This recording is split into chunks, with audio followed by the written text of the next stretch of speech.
Bienvenido al mes del Titanic. Sí, no un episodio, sino un mes entero de episodios dedicados a la comida y experiencias a bordo del Royal Mail Ship Titanic. Iniciamos la experiencia de tercera clase con esta receta de sopa de arroz, servida como primer plato en la cena del día del desastre. Después avanzaremos por la segunda clase, la tripulación y la primera clase. Encontré tantas historias que quiero compartir, así que probablemente incluiremos algunos mini episodios además de nuestros episodios regulares de los martes. Este mes en Historia de Sabores se enfoca en el Titanic.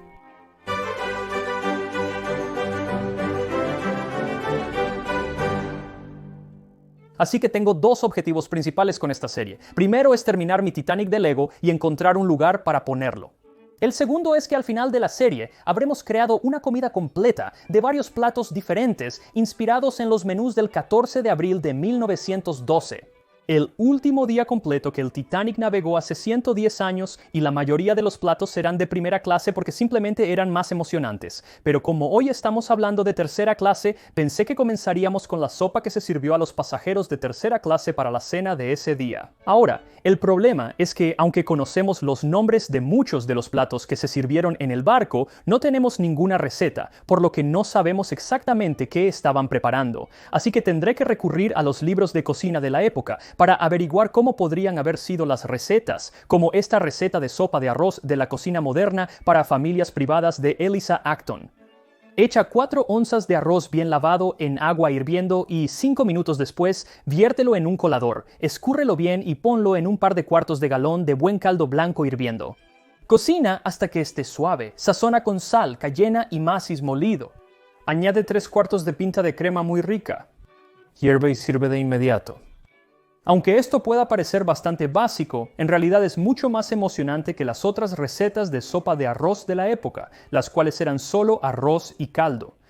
Así que para esta receta, lo que necesitarás es 2/3 de taza o 105 gramos de arroz de grano largo, 2 cuartos o 2 litros de caldo de pollo o de ternera, una pizca grande de sal, 1/4 de cucharadita de pimienta de cayena, 1/4 de cucharadita de macis y un poco menos de una taza o alrededor de 225 mililitros de crema. Primero enjuaga tu arroz. Luego ella dice que lo tires en agua hirviendo, pero como no quería quemaduras de primer grado, decidí poner el mío en agua hirviendo. Déjalo hervir durante 5 minutos y luego viértelo en un colador. Luego lleva el caldo a hervir y pone el arroz en eso. Luego reduce el fuego hasta que hierva suavemente y cocina a fuego lento por 45 minutos. Una de las principales inspiraciones para estos episodios fue el libro Última Cena en el Titanic. Quería mencionarlo mientras se cocina. Estaba obsesionado con este libro cuando salió hace unos 25 años y todavía estoy algo obsesionado con este libro. Ahora creo que está agotado, pero voy a poner un enlace en la descripción a donde puedes conseguirlo usado, así como un enlace a muchas de las otras fuentes que uso, y solo en caso de que nunca mires allí en la descripción, siempre listo a muchas de mis fuentes, diferentes ingredientes, así como mis enlaces sociales, Reddit, Discord, así como mi Patreon, que aparte de ver los videos, ellos mismos es la mejor manera de apoyar el canal, así que asegúrate de siempre revisarlo. Ahora, vas a querer mantener un ojo en la sopa mientras hierve porque puede hervir completamente, y luego solo tendrás arroz, así que asegúrate de vigilarlo y si parece que se está agotando demasiado, simplemente ponle la tapa.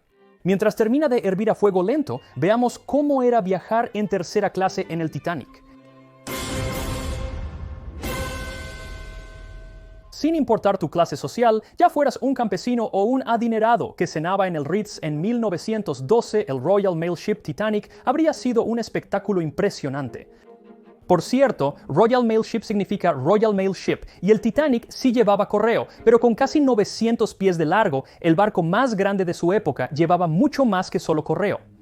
75,000 libras de carne fresca, 25,000 libras de aves, 11,000 libras de pescado fresco, 7,000 cabezas de lechuga, 40 toneladas de papas, 36,000 naranjas y 13,000 pomelos, que en mi opinión son unos 13,000 demasiados, 250 barriles de harina, 800 libras de té, 40,000 huevos frescos y 1,200 cuartos de helado, 15,000 botellas de cerveza, 1,000 botellas de vino y 850 botellas de licor. Ahora, esta enorme cantidad de comida y bebida era necesaria porque el barco podía llevar hasta 3,547 pasajeros y tripulación, aunque en su viaje inaugural solo había alrededor de 2,200 personas, 709 de las cuales eran pasajeros de tercera clase. Ahora, si fueras uno de estos pasajeros de tercera clase, tu boleto costaría en promedio unas 7 libras, que serían alrededor de $1,000 hoy en día, lo que no parece demasiado para un cruce transatlántico, pero en ese momento eso era aproximadamente 2 meses de salario para el pasajero promedio de tercera clase, pero obtenías mucho por tu dinero. En mi opinión, nada se acerca a la comodidad que se ha experimentado en ninguno de los viajes anteriores, y solo se anticipa un viaje agradable, aunque antes de abordar necesitas someterte a un examen físico del cirujano del barco, el Dr. William Francis Norman O'Loughlin y su equipo. Esto se debía a que para la mayoría de los pasajeros de tercera clase, este boleto era de ida a América para comenzar una nueva vida, y la inmigración estadounidense les exigía este examen antes de abordar. Estas regulaciones también eran la razón por la que los pasajeros de tercera clase no podían acceder a gran parte del barco. Se suponía que debían mantenerse separados de los pasajeros de primera y segunda clase, y a veces esto se hacía con puertas que ocasionalmente estaban cerradas, aunque estas puertas no estaban cerradas la noche del hundimiento en un esfuerzo por mantener a la tercera clase abajo. Simplemente sucedía que a menudo estaban cerradas. Una vez a bordo, los pasajeros de tercera clase probablemente se dirigían directamente a su camarote, donde tenían 2 opciones. Podías alojarte en una de las 84 cabinas de 2 literas que incluían electricidad, un armario e incluso un lavabo con agua corriente, o también había cabinas más grandes con hasta 6 literas, y estas estaban destinadas para familias grandes o más a menudo para viajeros solteros del mismo sexo. Aunque era lujoso en comparación con otros barcos de la época, seguía siendo de tercera clase, por lo que su ubicación en el barco no era la mejor. Por lo general estaban en la parte trasera o en la popa o en la parte muy frontal del barco o en la proa, y esos no son los mejores lugares en el barco porque son los lugares donde se siente más el movimiento y la vibración del barco. Cuando trabajé en un crucero, mi camarote estaba en la proa. Es mejor que te guste la sensación de ser arrullado para dormir por la noche. Había solo 2 baños para la tercera clase. La mayoría de las personas se lavaban en su habitación, solo en su lavabo, pero si querías tomar un baño, tenían 2, uno para hombres y otro para mujeres, y puedo aventurar una suposición de cuál tenía la fila más larga. Aunque estás prohibido en gran parte del barco, las áreas a las que tienes acceso son bastante agradables. Para entretenerte un poco, ve a la sala general. Está revestida y enmarcada en pino y acabada en esmalte blanco con muebles de teca. Este será el punto de encuentro general de los pasajeros de tercera clase, hombres, mujeres y niños, y sin duda será una de las salas más animadas del barco. Se espera con esperanza y confianza el nuevo campo de esfuerzo. El intervalo entre la vida antigua y la nueva se pasa en las condiciones más felices posibles. Bueno, las condiciones más felices probablemente estaban unos cuantos pisos más arriba en primera clase, pero aún así era muy agradable. La habitación tenía un piano donde los pasajeros se reunían con sus instrumentos para tocar música en vivo y celebrar bailes. Si eras hombre y querías paz y tranquilidad, podías relajarte en la sala de fumadores de tercera clase. Con suelos de linóleo, paredes revestidas de roble y un bar que servía cerveza, era un lugar acogedor para fumar y jugar a las cartas. Las sillas estaban diseñadas para ser más cómodas, pero al igual que en la sala general, habrían sido de madera y no tapizadas, y esto se debía a que, a pesar de tu revisión con el cirujano, simplemente se asumía que todos los pasajeros de tercera clase tenían piojos. Si querías aire fresco, había lugares a bordo donde podías sentir la brisa del océano. Había varios lugares para pasear, pero el área principal de tercera clase estaba en la popa del barco. No es gracioso, es francés. Cubierta de popa proviene de la palabra francesa la poupe, que se refería a la popa del barco. La cubierta de popa, originalmente un nivel elevado en la parte trasera de un barco para proteger la popa de inundaciones por grandes olas, perdió su necesidad cuando los barcos crecieron. El Titanic fue el último barco construido con una verdadera cubierta de popa. Así que tienes tus alojamientos, tu lugar para relajarte, pero como sabe cualquiera que haya estado en un crucero, lo más importante es la comida, y en el Titanic la tercera clase recibía comida, lo que parece una afirmación obvia, pero no mucho antes eso no siempre era el caso. Muchas veces la tercera clase tenía que traer no solo toda su propia comida, sino también sus propios cubiertos, pero no en el Titanic. En el Titanic, hasta la comida de tercera clase era excelente. Lo pasamos en grande en el Titanic, tuvimos una dieta muy buena y nos divertimos mucho bailando y cantando. Teníamos varios instrumentos a bordo para divertirnos. Comías en uno de los 2 comedores en la cubierta F, separados por el mamparo estanco. Los dos salones se extendían de lado a lado del barco, bien iluminados con luces laterales y todos terminados en blanco esmaltado. Las sillas son de diseño especial. La posición de este apartamento, es decir, en el centro del barco, ilustra los maravillosos avances realizados en comodidad para los pasajeros en los tiempos modernos. Las habitaciones podrían acomodar a 473 personas en total, así que te tocaría uno de los dos turnos. Al entrar, probablemente colgarías tu abrigo y sombrero en los ganchos a lo largo de la pared que estaban decorados con carteles de los barcos y puertos de escala de la White Star Line. Luego te sentarías en mesas comunitarias de unas 20 personas, cubiertas con lino, y un camarero te atendería. Tu comida llegaría en vajilla blanca con el logotipo de la White Star Line. Y sabrías cuáles eran tus opciones con anticipación, porque todos los días el menú se imprimía en una tarjeta en alemán, inglés, finlandés y sueco. Había 4 comidas diarias: desayuno, comida, té y cena. En el último día del Titanic, el desayuno consistió, entre otras cosas, en avena con leche, arenques ahumados, papas al horno, jamón y huevos, y abundante pan fresco, mantequilla y mermelada con té y café. La comida principal del día en tercera clase, servida al mediodía, habría empezado con la sopa de arroz que preparamos hoy. Después de eso, tendrías roast beef y salsa marrón, maíz dulce, papas hervidas y pudín de ciruela con salsa dulce y fruta. Para el té era carne fría, queso, encurtidos, pan y mantequilla, higos estofados y arroz. Y aunque casi todos tomaban el té vespertino en ese momento, la forma de realizarlo variaba mucho según la clase social. En 1914, un libro llamado El arte completo de cenar describió despectivamente esta versión del té. El té de la clase trabajadora inglesa es la comida más excéntrica y una de las mayores ofensas que un gourmet puede concebir. Este tipo de comida incongruente puede ser bastante agradable y sabrosa para esta clase de personas, pero debe sorprender a cualquiera dotado de un instinto epicúreo refinado. Bueno, creo que suena simplemente encantador. Menos encantador sonaba la cena, que consistía en gachas, galletas de cabina y queso. Ahora, las gachas tienen mala fama, y uno de estos días haré un episodio completo sobre las gachas, pero en este caso probablemente era similar a la avena que se hace usando demasiada agua, y las galletas de cabina eran una versión más elegante de galleta dura. En los botes salvavidas tenían una versión menos refinada de galleta dura llamada galletas de piloto Spillers y Bakers. Así que las comidas eran simples, pero llenaban y probablemente eran mucho mejores que la mayoría de lo que la tercera clase estaba acostumbrada. E incluso la White Star Line hizo una concesión para carnes kosher suministradas y cocinadas para los pasajeros judíos según lo deseado. Y cualquier queja respecto a la comida suministrada, falta de atención o incivilidad debería ser reportada de inmediato al purser o al jefe de camareros. Cada camarero lleva una insignia numerada en el brazo para identificarse. La cena terminaba a las 10 en punto el 14 de abril de 1912 y la mayoría se fue a dormir poco después, pero a las 11:40 de la noche serían despertados bruscamente. Éramos 4 durmiendo en el mismo apartamento. Teníamos una cama propia y en cada apartamento había 4 cinturones de vida, uno para cada persona. Cuando el barco fue golpeado, escuché un ruido terrible. Salté de la cama y le dije a mis camaradas que algo iba mal, pero solo se rieron. Encendí el gas y para mi sorpresa había un pequeño chorro de agua corriendo por el suelo. Apenas me había vestido cuando los marineros llegaron gritando todos a cubierta, a menos que quieras ahogarte. Ese era el pasajero de tercera clase Daniel Buckley, y él estaba en una de esas cabinas delanteras, y si estuvieras allí probablemente también habrías sentido el iceberg, y muy poco después habrías visto agua en el suelo.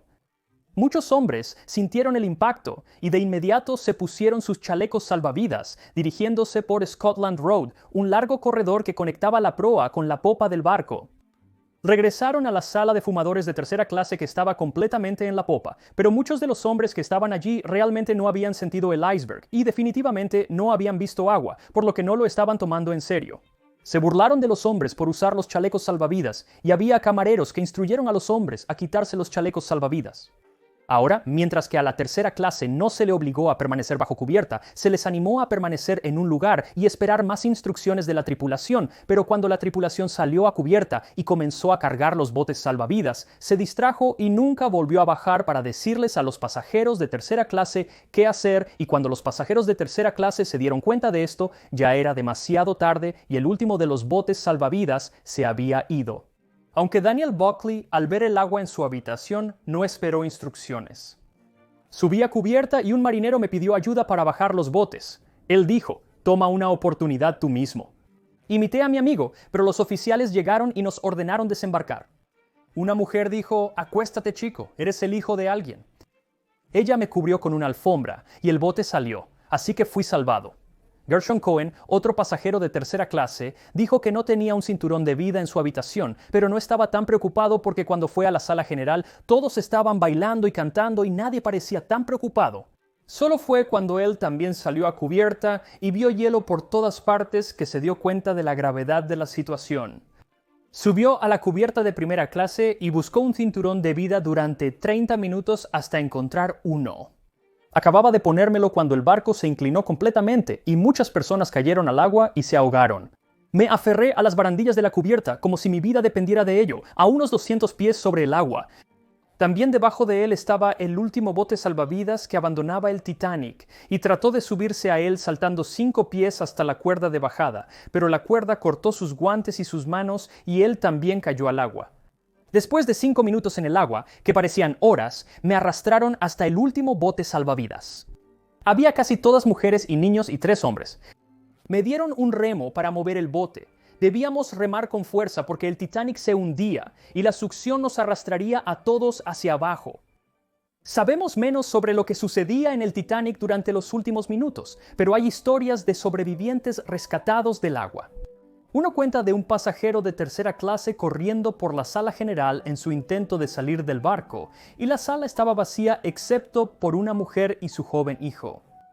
Ella estaba sentada al piano tocando y cantando una canción a su hijo tratando de mantenerlo tranquilo, ella resignada a su destino. Ahora, de los más de 700 pasajeros de tercera clase, 536 murieron esa noche, más que cualquier otra clase. Aunque en realidad fue la tripulación la que sufrió la mayor pérdida y haremos un episodio completo cubriendo a la tripulación en general, pero en el próximo mini episodio que voy a hacer voy a hablar sobre un miembro de la tripulación específicamente, el panadero. Este tipo de la película de 1997.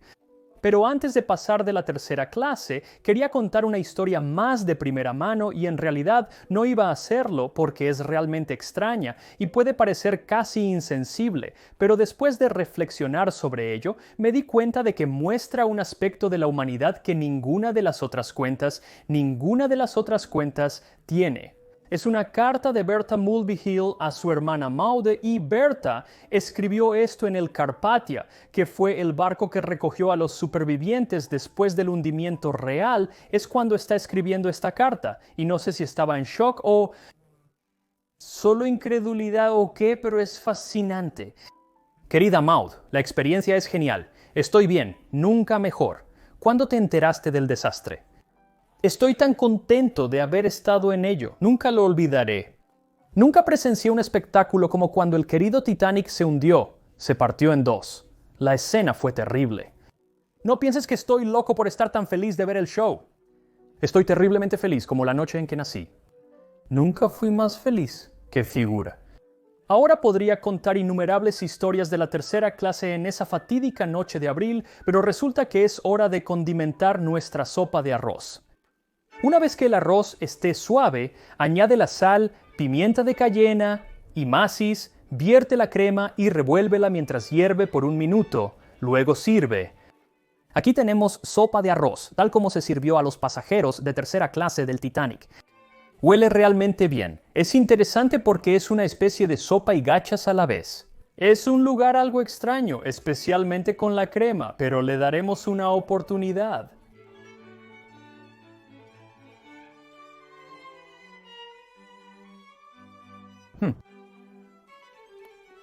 Oh, raro, interesante. Entonces la masa realmente te golpea primero. Es eso y el caldo de pollo. Esos son los sabores dominantes, lo cual es interesante para una sopa o cualquier tipo de platillo.